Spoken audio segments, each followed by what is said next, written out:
My name is Goodwin. I'm the president of Incoporated.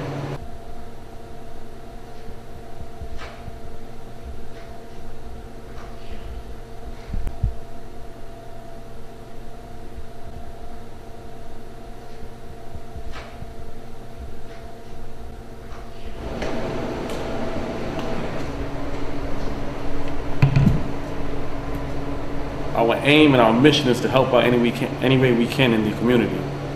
We do rallies, we do vigils, we do marches, we do community service. We work very closely with a lot of politicians. We work with a lot of police departments. We work with the Brooklyn DA's office. We work with a lot of churches. Anything we can do to help out in the community, that's what we do.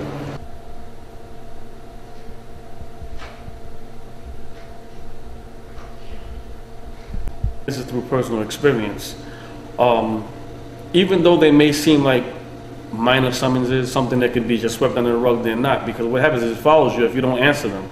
So the next time you go get a job, you know, that can come up. And although it's minor, it shows a lack of responsibility on your part. You know, it's your duty if you get a summons to go out and pay it.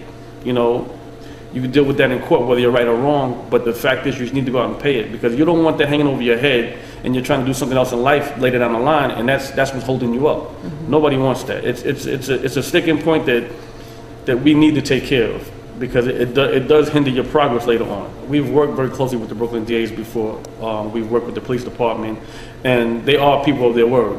They said that if you come down with minor summons, I'm not saying if you go out there and shoot somebody, you're going to get off on that, no. But if you have a minor summons, something real trivial, that you may believe is trivial rather, take care of it. There's going to be no arrest. You know, the court will be there, they'll dismiss it for you, and you have nothing to worry about. We'll be there, and a bunch of other clubs will be there. You know, anybody needs to ask any questions, and we're there to help.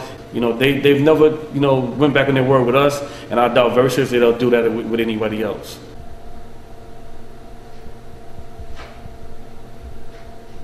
I don't think anyone should carry those things in their background for a long period of time. Again, they add up, and it puts a dawn in your spirit for one to start over, and you know, want to open a new chapter, start a new job, or go to school.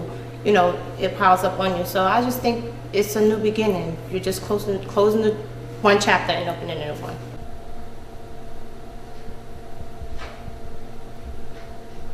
Being in the neighborhood and interacting with the kids in the neighborhood, you know, our focus got changed, and we decided we were going to help the kids out, because Brownsville has to be one of the poorest neighborhoods in Brooklyn. And our philosophy was it takes us to help us. We can't depend on anybody else. If we're going to do something, we need to do it ourselves. So we decided to jump in and do whatever we could. One of the things we do, we distribute toys to some of the schools that are in need, but one of our biggest things that's closest to our heart is when we go to the local gas station down the block from our clubhouse. We'll take about 15 trucks, we'll load them up with toys, and it's in the middle of all of the housing projects within the Brownsville neighborhood, majority of them.